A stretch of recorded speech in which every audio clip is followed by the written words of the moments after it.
An honor as always. We've had him on twice before, and no better time than now to speak to the legendary Freddie Roach, a massive part in bringing Georges St-Pierre back to the UFC, and really wanted to talk to him, and he has obliged, and he is joining us on the phone right now, the one and only Freddie Roach. Freddie, how are you?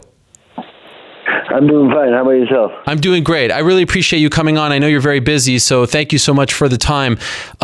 So the word that came out late last week was that you and Nick Khan of CAA played a massive role in getting GSP back into the UFC, bridging that gap with Dana White. Could you tell us when this started, when you got involved, from the onset? How did it all happen?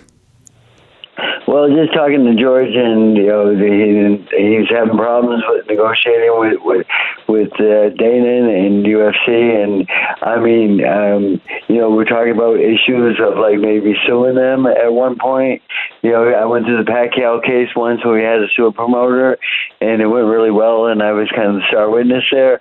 But that was a long time ago, and that has a lot of stress on the fighter and so forth. So I called Nick, and I said, Nick, I need some help with negotiating a deal with UFC with Dana, and because I'm not a really good negotiator or a numbers guy or anything like that, but Nick is, and he does a lot of work for me, and I thought he was the right guy, so we got together and we went over a game plan, and I introduced him and George, and everyone get along fine, and everyone really liked the game plan. We went in to visit with Dana.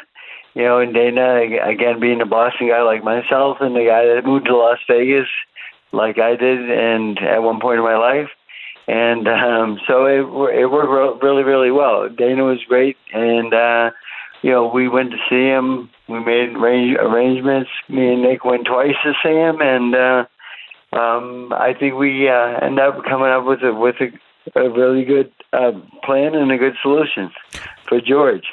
When did this start? When did you? Sorry, go ahead.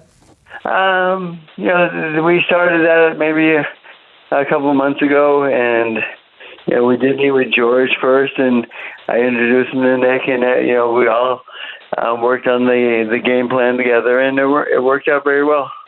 So to be clear, it wasn't necessarily GSP coming to you and saying, Freddie, help me. He was just kind of talking about a situation, and you're the one who said, let me see if I can help? Yeah, that's it. I mean, let me see if I can help you. I said, because I know a lot of guys. I've known Ari for 20 years, and I gave Ari a call and told him that, me and Nick were going to meet with Dana. And, he was happy about that, and he told me, that George is one of his favorite fighters, and so he's a big fan of George, and he was a big fan of me and Nick going to meet with Dana, and again, Ari, all those guys, they're longtime friends of mine, and they, good people. Was George hesitant at all? Was he like, oh, I don't know if this, we've been trying for months. Freddie, you don't need to get involved. This is not your thing. You're a trainer. That you're not a negotiator. Did he kind of try to stop you from doing it? No, he didn't really try to stop me. He was, but I told him that I know all these guys and so forth, and they're somewhat friends of mine or business partners. The thing is, I was friends with these guys for a long time, and I know them really well, and I know Nick's a great negotiator. So, we came up with a game plan, and everyone was on board, and everybody liked it, and, we weren't looking to steal anyone away from anybody, and we just wanted to make the best deal we could for George. And I do train him quite a bit, and he is he's a great guy, and he needed some help, and that's what we did. Could you tell us, Freddie, what the game plan was? Well, the game plan was to go in and get the best fights for George at the right time, and I think we end up doing that, and it did take 2 meetings with Dana. We did have to go back to Vegas and renegotiate the second time, and but it all worked out really well, and everyone was happy. At the end of the day, I think everybody was happy. So, we do have a great deal up there, and I'm looking forward to help George get ready for these fights, and I think it's going to be a lot of fun. I know Dana has the utmost respect for you. He speaks with you about you with great admiration. Initially, when you guys sat down, was that the case right off the bat, or did it at all get contentious? Because I know there were times when the talks with GSP with his management weren't progressing, and it was frustrating for everyone. Yeah, the thing is, George was a little disappointed, and he because his people couldn't get the deal done and couldn't negotiate the deal with Dana. I think there was a little dislike there somewhere along the way. So that's why me and Nick being neutral parties. We had a good game plan going in, and I think we pulled off a great deal for him, and it was I think it was a very, very fair deal, and Dana was very he was good with us. I mean, we negotiated the deal very well. Negotiations with UFC are a little bit different than negotiating with another boxing match, because usually you have to go to contend with the other side, the opponents, or what. But with UFC, it's more they tell people what to do, and so I mean the deal was done, and this guy's going to fight you. And like in boxing, you have to wait for that guy to say yes. But with the UFC, it's up to them. I mean, they tell you and they dictate a lot. But the thing is, we did negotiate the best fights at the best time, I feel. The first time you met, how long was that meeting for? First time, maybe an hour or two. Second time was maybe a little bit longer. We had Dana's assistant in there working over the numbers and so forth, and the pay structure and so forth, with certain bonuses on wins and selling the fight and selling so many hits, and so it was quite complicated. It was really it was a lot of work to be done, and I think the first time was about an hour, maybe two, and the second meeting was maybe 3. After the first meeting, did you think you had a done deal, and were you not expecting to go back, or did you know that you would eventually have to go back to try to finalize this? We're close, but the thing is, I knew that we'd have to go back and finalize it and so forth, and that's, I started making some calls, and that's when I called Ari, and I go way back with Ari, back before he was a big shot like he is. I say that with all the respect in the world, because he's done great for himself, and and then of course, I called Peter Berg, who's friends with everybody also. Wow. And, and then again, we knew that we'd have to go back, and it was, but we were definitely ready for it. Do you remember when you knew that the deal was done? Pretty much the deal was all locked in by the time we left the second time. But we had to run that past George, of course, and I knew George would love the deal, because we knew what George wanted going in, and I think we got him what he wanted. Does he stand to make more money in his next fight than he ever made before? You know what? I really don't know the answer to that, because I don't know what he's made before. So I know he's getting a very good deal, but I don't know if it's more than ever. I don't know payments before, because I've worked with George, of course, and trained him and so forth, but I've never got into his business end of it until he needed the help. When do you expect him to return? I thought he was going to retire after the last one, and he was heading that way, and then I get a phone call, and he wanted me to go up to Montreal and train with him, and we had some great training sessions, and he wasn't like near shot or near all done, and we just made sure that he was 100% to get ready for a rematch for another fight, and we made you can see things when people start slowing down and so forth as a trainer, and I will tell people to retire when they need to.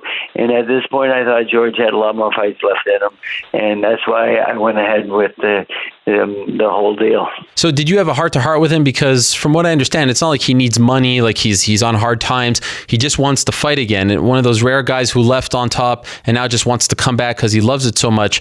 But did you have to sort of hear from him and find out for yourself that he was coming back for the right reasons and that he wouldn't ruin his legacy? Was that a concern for you?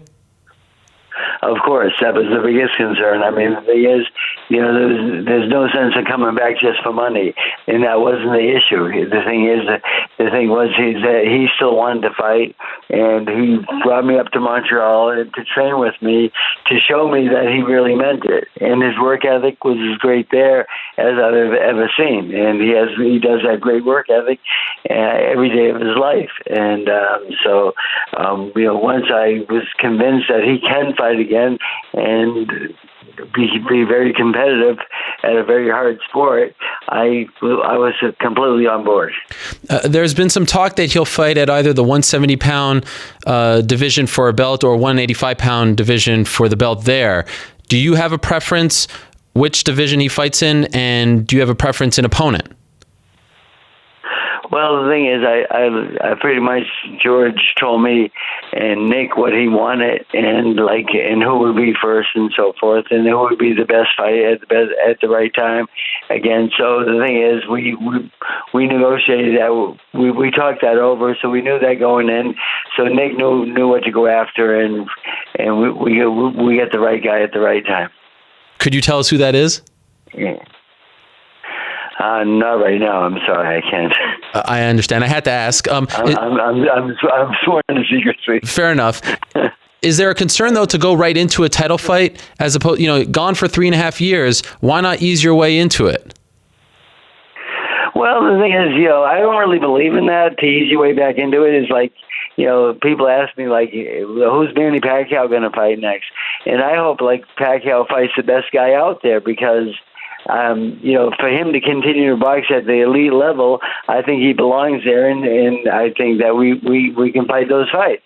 And if George had to fight a couple of easy fights first to get back to where he was, I don't believe in that. I think he's 100% ready to fight again, and we'll make sure he's in great shape for the fight. And everything is just formalities. But the thing is, he doesn't need to ease his way back into it. He knows what he's up for. He knows these opponents. And I know these opponents also. And the thing is, UFC is a very tough sport. But the thing is, we didn't want to come back just to come back. We wanted to come back and be world champion. We want to be the best. How about his return, the actual time frame? I heard third, fourth quarter. Is that what you're expecting as well?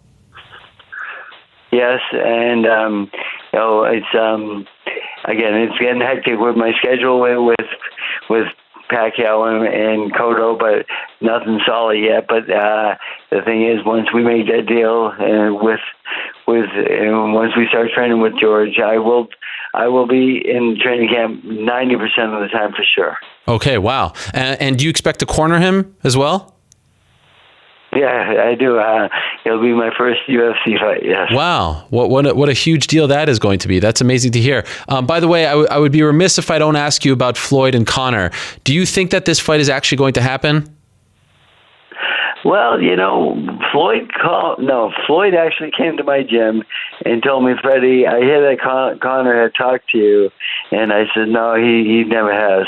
But he says, if he reaches out and wants you to train him, he says, I would take that job because he said, I am going to fight him.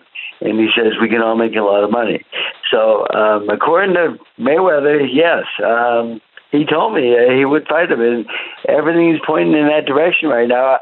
at one point I didn't think it was possible, because I tried to make a fight one time when I was training Andrei Arlovsky, and I tried to put him in with one of the Klitschko's, and I thought I had a good idea, and I went to Ari's office, and I hadn't seen Ari in about 10 years, and he said, Freddie, why don't you just call me up? I said, Ari, I haven't seen you in a long time. I want to make sure you remember me. He said, come on, yeah, of course I remember you. I said, well, and I asked him, and he told me that that'll never happen at that time. But we're in a different era now. So it looks like it's going to happen. So I mean, everything's pointing in the right direction. I think that Conor will have his hands full with a boxer like Floyd, but he's sellable. He's making some noise, and I for a while I wanted him to be George's first fight. Right. Yeah, that has been discussed as well. When did you speak to Floyd, by the way? How long ago was that? That was about 2.5, 3 months ago. Okay. He came by my gym twice for some reason. Huh. I don't know why he came by my gym, but he was very nice.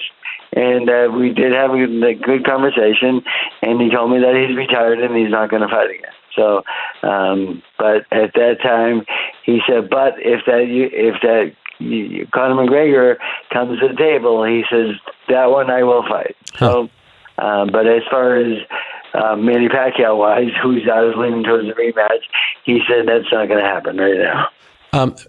Almost every boxing pundit that I've heard from says Conor has no chance against Floyd. Do you agree with them, or do you think he has a chance if they box? Well, he is a pretty good striker, and the thing is, Floyd's a great boxer. He was really good at hitting, not get hit, and so forth. And I think it would take a long time for Conor to get ready for a boxing match, a pure boxing match. But one punch can change anything in the sports we're in. So I'm not going to counter him out completely. I think that Mayweather is a favorite, yes, but I would never count anyone out, because he throws hard, and he's not afraid to throw. So the thing is, I like that about him, and he's a sellable guy. He's very witty. He makes me laugh. He's pretty funny. But the thing is, when that bell rings, he better be ready though, because he's fighting one of the best boxers of his era. Would you be interested in working with Conor leading up to this fight if he gets it? I haven't been offered anything yet. I would like to try to help him get ready. That would be honored for me, yes. But right now, George is my main concern, and George has first priority at this point. And I've seen Tyron Woodley, Sage Northcutt, Rafael Dos Anjos say they've been to Wild Card. Are you working consistently with any other MMA fighter, or just George right now? None of those guys come to my gym, and I do mix with them at times. And but right now, George is the main guy I've been working with. Everyone else is just like when they show up, I'll do mix with them and stuff like that, and help them out and try to help them out. But the thing is like doing mix with an MMA fighter and doing mix with a boxer is so different, because you have to take into consideration the legs and so forth. So it's a lot more complicated than people think, and not everybody can do it. And I've learned a lot about UFC I have to learn. I have to know, because if I don't know what the counter could be, I could run into a knee or a kick or something. So it's kind of fun for me, because I like to learn, and I like to learn about other sports and so forth. And I know a lot more about UFC than I ever did, or MMA than I ever did before. But it really helps me in my training now. Last thing, Freddie, and again, thank you so much for the time. Do you know when Manny Pacquiao will fight again? I don't have an exact date yet. They're going between Australia and Dubai at this point. And, Bob tells me one thing and Mike Khan tells me another. But I don't know who's lying.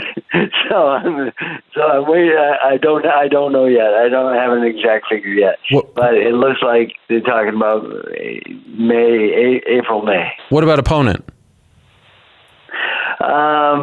If it goes to Dubai, they're talking about Amir Khan, and if the fight goes to Australia, they talk about Horn. So, Horn's just not a big name, but he is a big name in Australia, and he's a very tough kid. But but in the United States, he doesn't have a big name. But depends which one goes through. Can't thank you enough, Freddie. On behalf of the MMA community, thank you for helping to get this done. We owe you a debt of gratitude. What a great story. And again, I know you're incredibly busy. It means the world that you would come on the show to talk about all of this. Congratulations to you and the team, and best of luck in training George for his comeback fight. Can't wait for it, and all the best to you and your team as well. Thank you very much. I appreciate it very much.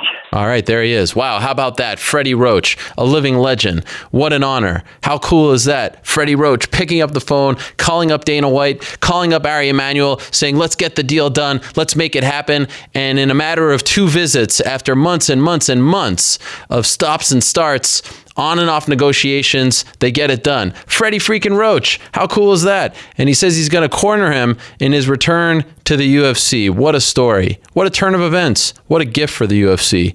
An amazing week last week as we found out that Georges St-Pierre was back, officially back. And everyone who said, stop talking about him, he's not coming back, he's back. How about that? Great stuff. Later on in the program, by the way, we're going to talk to Faraz Zahabi, who knows a thing or two about Georges St-Pierre as well. He'll be on in around 20 minutes. Big weekend for him. Not only is George back, and by the way, go back to all the Faraz Zahabi interviews. He always thought he was coming back. He was very confident from, a month after 167. He's been saying it for almost 30 years. 30 years. What am I talking about? 3 years.